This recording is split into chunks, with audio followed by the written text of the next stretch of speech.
Hello everyone, আজকে আমরা রান্না করব হাঁসের মাংস।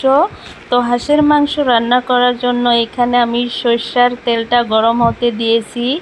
যখন তেলটা গরম হয়ে গেছে, এখানে কেটে রাখা গাজরগুলো দিয়ে দিলাম। গাজরগুলো দিয়ে এটাকে সুন্দর করে নাড়তে হবে। জানো গাইস, গাজরগুলা ভেজে না দিলে এটা মাংসতে দিলে অনেক সেন্ট করে, সেই জন্য আমরা ভেজে দিব। তারপর এইখানে দিয়ে দিব দুইটা আলু দুটাকেও সুন্দর করে ভেজে নিতে হবে। আমরা ভাজতে থাকি, তোমরা দেখতে থাকো কত সুন্দর করে ভেজে তোমাদেরকে দেখাচ্ছি। যখন আমার ভাজাটা কমপ্লিট হয়ে যাবে তোমাদেরকে অবশ্যই দেখাবো। এটা টাইম নিয়ে ভাজতে হবে, সুন্দর করে ভাজতে হবে। যখন ভাজাটা হয়ে যাবে তখন দেখতে অনেক সুন্দর লাগবে। এই দেখো আমার ভাজাটা কমপ্লিট হয়ে গেছে, এবার আমরা নামিয়ে নিব। দেখো এইভাবে লাল লাল করে ভাজতে হবে।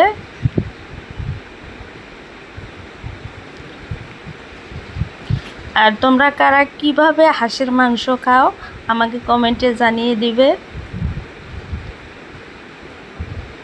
আমার ভাজাটা কমপ্লিট হয়ে গেল। তারপর আমি এইখানে সেই তেলের ভিতর দিয়ে দিলাম পেঁয়াজ কুচিটা দিয়ে এটাকেও নেড়ে চেড়ে সুন্দর করে ভাজতে হবে, ব্রাউন কালার করে ভাজতে হবে। আর সেই সঙ্গে দিয়ে দিলাম স্বাদ অনুযায়ী নিমকটা দিলে পেঁয়াজটা সেদ্ধ হয় তাড়াতাড়ি, সেই জন্য নিমকটা দিয়ে দিলাম। এই দেখো আমার ব্রেস্তাটা হয়ে গেছে। এবার এখানে গোটা জিরে দিয়ে দিলাম। দেওয়ার পর এইখানে দিয়ে দিলাম আমি লঙ্কা গুঁড়ো, তারপর দিয়ে দিলাম জিরে গুঁড়ো, তারপর আদা রসুন কাঁচা লঙ্কা পেস্ট করে রেখেছিলাম সেটা এর ভিতর অ্যাড করে দিলাম। তারপর দিয়ে দিলাম মিট মশলা। সবগুলো মশলা একখানে দিয়ে নেড়ে চেড়ে এটা কষাতে হবে, অনেক সুন্দর করে কষাতে হবে। যেহেতু মাংসর ভিতর মশলা কষানোটাই হলো 1 নম্বর কাজ। মশলাটা ঠিকঠাকভাবে হলে মাংসটা খেতে অনেক সুস্বাদু হয়। তো মশলাটা অনেক সুন্দর করে কষানোর পর এখানে আমি 2টা টমেটো কেটে রেখে দিয়েছিলাম সেটা এর ভিতর অ্যাড করে দিলাম। দিয়ে এটাকে নেড়ে চেড়ে সুন্দর করে গলাতে হবে। গলানোর জন্য একটু পানি এখানে ঢেলে দিলাম, দিয়ে এটাকে সুন্দর করে নাড়তে থাকব। আর এর ভিতর দিয়ে দিব আস্ত রসুন,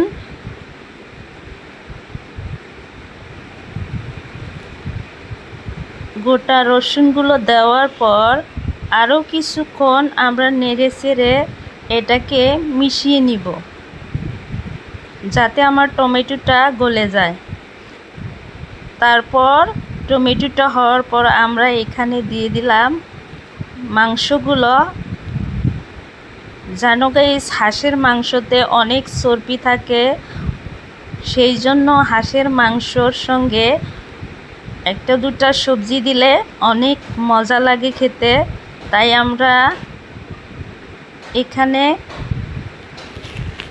গাজর আলু রসুন এই 3টা দিয়ে দিব, সঙ্গে দিলাম টমেটো।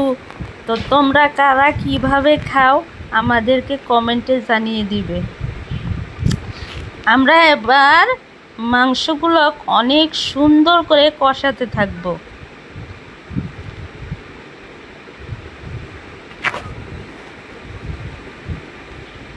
দশ থেকে 15 মিনিট তো কষাতেই হবে, অনেক সুন্দর করে কষাতে হবে। কষিয়ে তারপর ঢাকনা দিয়ে ঢেকে দিলাম। তারপর ঢাকনাটা খুলে এইখানে দিয়ে দিলাম হলুদের গুঁড়ো। হলুদের গুঁড়োটা আমরা ফার্স্টে দেইনি, সেই জন্য যে হলুদের গুঁড়ো দিলে তলে আটকে থাকার সম্ভাবনা থাকে, সেই জন্য আমরা হলুদের গুঁড়োটা অনেক দেরি করে দিয়েছি যাতে কালারটা সুন্দর থাকে। তারপর ঢাকনা দিয়ে ঢেকে সুন্দর করে কষিয়া তারপর এইখানে আমরা জলটা ঢেলে দিলাম। জলের পরিমাণটা অত বেশি দিতে হবে না, যেহেতু সুন্দর করে কষানো হয়ে গেছে, মাংসটা 80% সিদ্ধ হয়ে গেছে, সেই জন্য আমরা পানির পরিমাণটা কমাইয়া দিছি।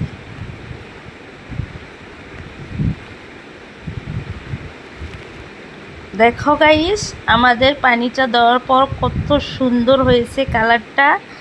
আর তোমাদেরকে নামিয়ে দেখাচ্ছি। এই দেখো, আমার মাংসটা রান্না একদম কমপ্লিট রেডি।